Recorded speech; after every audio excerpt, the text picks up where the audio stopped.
مجھے شب کی نماز میں نہ بھولنا۔ اللہ اکبر۔ امام جانتے تھے کہ کربلا سے کوفہ اور شام کا جو سفر ہے ان کے ساتھ کتنے ظلم و ستم ہوں گے،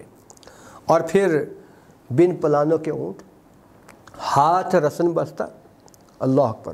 اور سروں پہ چادریں نہیں، اور ایک رسی کے اندر پورا قافلہ، اللہ اکبر۔ امام سجاد علیہ السلام کے گلے میں توک ہے، ہاتھوں میں ہتھ کڑی ہیں، پاؤں میں بیڑیاں ہیں، اور جو توک ہے اس توک کے درمیان میں حضرت امام محمد باقر علیہ السلام، اللہ اکبر۔ اب امام حالت رکوع میں، اب دیکھیے کربلا سے کوفہ، اور کوفہ شام 1441 میل کا سفر ہے، اللہ اکبر۔ اب اتنا ہی سفر میں کہتا ہوں کہ اگر جتنے بھی وہ لوگ جن تک یہ صحیح حقائق نہیں پہنچے، جن تک صحیح کربلا کی تاریخ کسی طریقے سے نہیں پہنچی، یقیناً آج اس پروگرام کے ذریعے سے، آج اس چینل کے ذریعے سے یقیناً وہ کربلا کی حقائق تک پہنچیں گے کہ اہل بیت کے ساتھ کتنا ظلم ہوا، رسول کی بیٹیوں کے ساتھ کتنا ظلم ہوا، رسول کے بچوں کے ساتھ کتنا ظلم ہوا، اور جس کی داستان آج اس چینل کے ذریعے ہر خاص و عام تک پہنچ رہی ہے۔ یعنی یہ 1441 میل کا سفر ہے، اور میرا سمجھ نہیں آتی کہ میں اس کو کیسے بیان کروں کہ ایک ایسی منزل آتی ہے کہ جہاں امام سجاد علیہ السلام نے دیکھا اور ان کی آنکھوں سے آنسو نکلے۔ آنسو تو ان کو شروع سے چل رہے تھے کربلا سے، لیکن یہاں پر ان کی حالت بہت عجیب تھی۔ انہوں نے پوچھا پھوپھی اماں یہ میں کیا دیکھ رہا ہوں کہ آپ کس انداز میں چل رہی ہیں؟ یعنی اگر اس منظر کو پیش کیا جائے جو شام کے بازار میں، شام کے موڑ میں ایک ایسا منظر تھا کہ بی بی کی یہ حالت تھی کہ بی بی کھڑی نہیں ہو سکتی تھی، اور بی بی ایسے تھی جیسے ایک بچہ گھٹنیوں کے بل چلتا ہے، ایسے بی بی کی یہ حالت تھی۔ پھر جب شام کے بازار میں جب محملوں سے قافلے کو، اہل حرم کو اتارا گیا تو کچھ عجیب منظر تھا۔ ڈھول باجوں کی آواز تھی، تماشائی تماشا کر رہے تھے، ناچ گانا ہو رہا تھا، شرابیوں کا مجمع تھا، تماشائیوں کا مجمع تھا۔ اور ایک جملہ میں پہلے یہاں سے یہ بھی کہوں گا، بتانا چاہتا ہوں کہ جب اونٹوں پہ تھے، محمل میں تھے، اس وقت شام کی عورتیں چونکہ ان کو لا علم رکھا گیا، ان کو اصل بتایا نہیں گیا، پتہ ہی نہیں تھا کہ وہ یہ مقید کون جی ہے۔ یزید کی طرف سے اس بات کو عام کیا گیا کہ ایک باغی گروہ ہے جس نے وقت کے امیر المومنین، وہ اپنے آپ کو امیر المومنین کہتا تھا، جبکہ امیر المومنین وقت کے امام تھے، امام حسین علیہ السلام تھے، لیکن چونکہ لوگوں کو صحیح حقائق بتائے نہیں گئے تھے تو بتایا یہ گیا تھا کہ ایک باغی گروہ جس نے خروج کیا ہے، تو اس کے خلاف یہ سارا یہ جو قتل و غارت کی گئی اور یہ اتنے ظلم و ستم کیے گئے، یعنی لوگوں کو بتایا نہیں گیا تھا۔ اور پھر جب شام کے اندر یہ قافلہ پہنچا تو شام کی جو عورتیں تھیں وہ اپنی چھتوں پہ گئی، ان کے جھولی میں، ان کے دامن میں پتھر تھے، ان کے پاس گرم پانی تھا، اور یہ حالت تھی کہ ایک عورت نے پتھر مارا، وہ امام حسین علیہ السلام کی پیشانی میں لگا، وہ پیشانی میں لگنا تھا کہ تازہ خون کا فوارہ نکلا۔ ایک مرتبہ تو شہزادی زینب سلام اللہ نے ہاتھ بلند کرنے لگی تو امام سجاد نے کہا پھوپھی اماں اگر آج آپ ان کے متعلق بد دعا کر دیں گی تو پھر کیسے پتہ چلے گا کہ باغی کون تھا، نمازی کون تھا؟ کیسے پتہ چلے گا حق پر کون تھا، باطل پہ کون تھا؟ ہمارے بابا نے جو قربانی دی ہے، جوانوں نے جو قربانی دی ہے، بابا کے جان نثاروں نے جو قربانی دی ہے، وہ صبر و رضاء خدا میں تھی، وہ کیسے پتہ چلے گا؟ بی بی کا ہاتھ رکے۔ پھر کیا ہوا؟ دائیں بائیں سے عورتوں نے گرم پانی پھینکنا شروع کیا، اللہ اکبر۔ تماشائی تماشا کر رہے تھے، ناچ گانے والے ناچ گانا کر رہے تھے، ڈھول باجے سارے اکٹھے ہوتے، اور شرابیوں کا مجمع تھا، ظاہر ہے وہ اللہ کون سا کہاں دربار۔ اور مجھے آپ کی ایک بات یاد آ گئی، آپ نے یہ بات ناظرین تک یہ پہنچائی تھی کہ یہ تو وہ اہل حرم ہے کہ اگر ان کا ایک بال کسی طریقے سے باہر آ جائے تو چاند کو شرم آ جاتی، سورج سمجھ، انسان نے کیا رول۔ لیکن یہاں پر امتحان تھا، یا وہاں معجزہ تھا، یہاں پہ امتحان تھا۔ اور پھر اللہ اکبر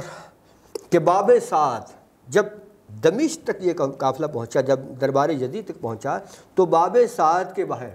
کئی گھنٹوں تک شہزادیاں کھڑی رہی، وہ انتظار کرایا گیا۔ اللہ اکبر، اتنا ظلم، اتنی تکلیف کہ باب سعد پر کئی گھنٹوں اہل حرم کو کھڑا رکھا گیا۔ لوگوں کو بتایا گیا کہ باغی گروہ باہر آیا ہوا ہے، تماشائی تماشا کر رہے ہیں، اور دربار کے اندر کیا ماحول بنایا ہوا ہے، ملکوں کے سفیر آئے ہوئے ہیں، ملکوں کے وزیر آئے ہوئے ہیں، بڑے بڑے لوگوں کو مدعو کیا گیا ہے۔ کیا ہے؟ لوگوں کو بتانے کے بیٹھے تھے، جی ایک جنگ جیتی، ایک ظاہری وہ انہوں نے ایک بتایا تھا لوگوں کو کہ ہم نے ایک جنگ جیتی ہے اور بغاوت کو دبا دیا، جی جی بغاوت کو دبا دیا، اور ہم نے اور ان سفیروں کے سامنے شام کے دربار میں بھی پاک نے خطبہ، جی جی بالکل بالکل اس پر کوئی روشنی جی جی بس اہل حرم جب پہنچا تو شرابی شراب میں مست تھا، اور وہ کہنے لگا کہ یہ کون سی خاتون ہے؟ تو بتایا گیا یہ علی کی بڑی بیٹی ہے۔ یہ کون ہے؟ یہ سید ساجدین ہے۔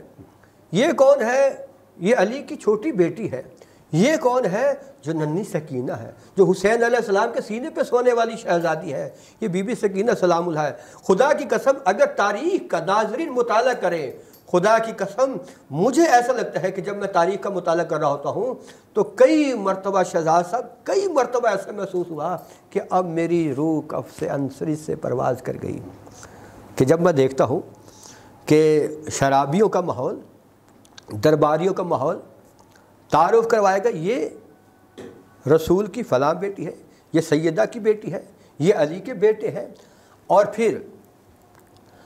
تعارف کروانے کے بعد یزید لعین نے کہا،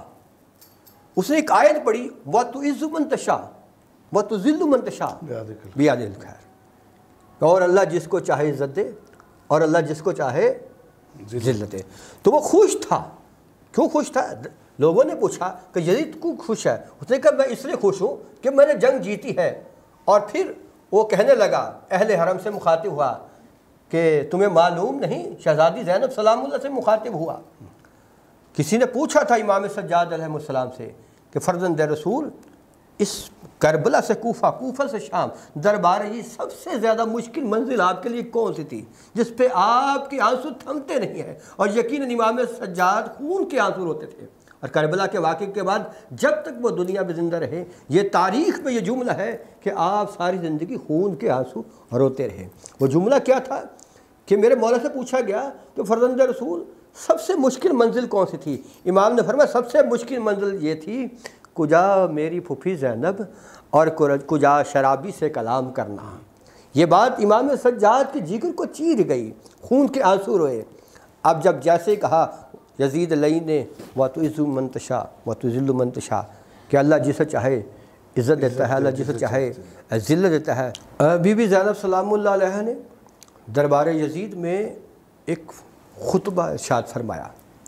اور وہ خطبہ جو تھا بی بی کا لہجہ ایسا تھا کہ دربار میں جتنے بھی لوگ بیٹھے تھے وہ انہوں نے محسوس کیا، اور بات بھی ہوئی دربار میں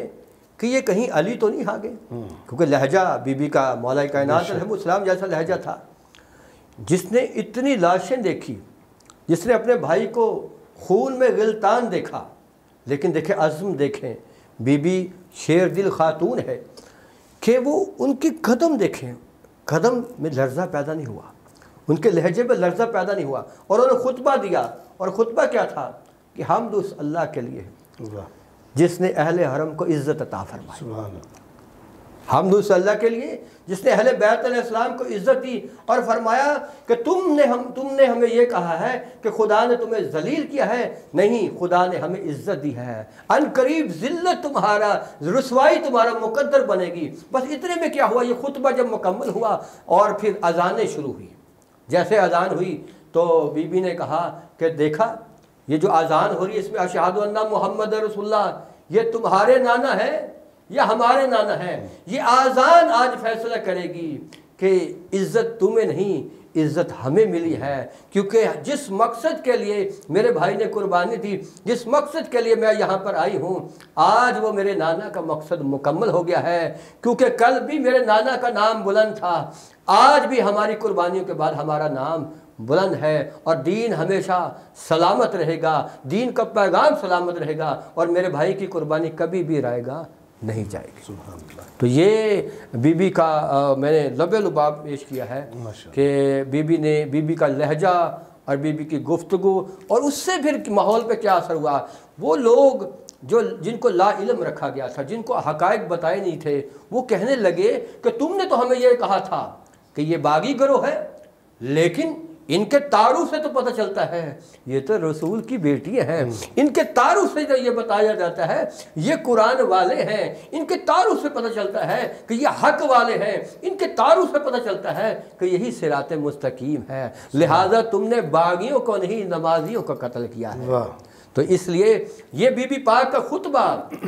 اس وقت سے لے کر آج تک، اور آج سے قیامت تک کے لیے حق اور باطل کے درمیان میں فرق بتاتا رہے گا، اور ہمیں درس دیتا رہے گا قیامت تک کے لیے کہ کبھی بھی حق کا ساتھ نہیں چھوڑنا۔ بی بی نے یزید کو مخاطب کر کے اپنے خطبے میں فرمایا کہ تم حسین کو مٹانا چاہتے تھے لیکن خود کو مٹا دیے، اور حسین آج بھی زندہ ہے، اور حسین رہتی دنیا تک قیامت تک زندہ رہے گا۔ تو یہ بی بی کا خطبہ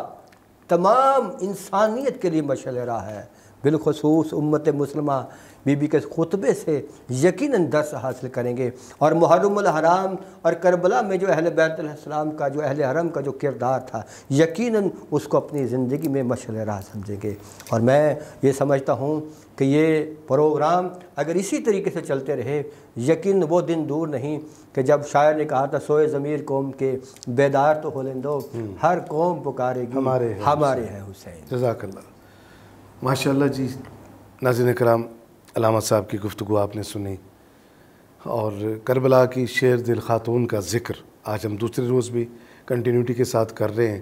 اور یہ اتنا وسیع ذکر ہے کیونکہ اس میں وہ خطبہ ہے جو شام کے دربار میں بی بی سلام اللہ علیہ نے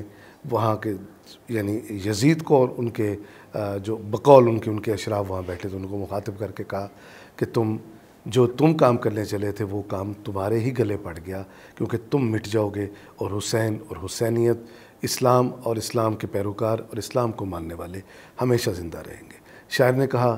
کہ بی پاک کے حوصلے کی بات کی کہ 70 قدم کا فاصلہ، سید کی قتل گاہ، زینب کے حوصلے کی نہیں کوئی انتہا۔ اپنا خیال رکھیے گا، اللہ حافظ۔